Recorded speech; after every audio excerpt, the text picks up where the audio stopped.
San Francisco, Uber pushed back on Wednesday against a newly passed California bill that effectively requires companies to reclassify their contract workers as employees, in a sign of the emerging resistance that the measure is prompting across the gig economy.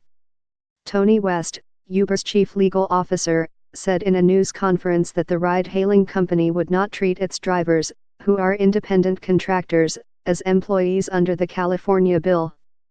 He said that drivers were not a core part of Uber's business and could maintain their independent status when the measure goes into effect as state law on January 1. Uber's business, Mr. West said, is not providing rides but serving as a technology platform for several different types of digital marketplaces. He added that the company was no stranger to legal battles. The move follows the California legislature's formal passage of the bill, called Assembly Bill 5, earlier on Wednesday. The measure requires companies to treat workers as employees and not contractors if they exert control over how workers perform their tasks or if their work is part of an employer's regular business. California's Governor, Gavin Newsom, has endorsed the bill and is expected to sign it. The bill has implications for app-based services such as Uber, Lyft, and DoorDash, which have built themselves into large businesses with independent and inexpensive workers who do not receive the benefits or minimum pay guaranteed to employees.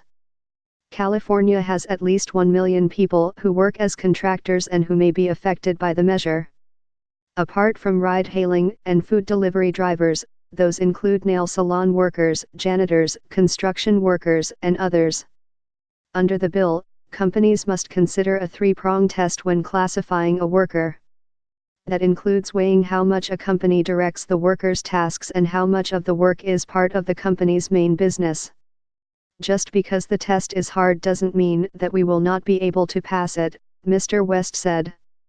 Historically, if a worker deemed himself or herself to have been misclassified as a contractor, it was up to him or her to fight the misclassification in court. But the bill gives California cities leverage to enforce the law by suing companies that don't comply. Uber has been under pressure this year over its business. The company held a troubled initial public offering in May and has reported large losses and slowing revenue growth.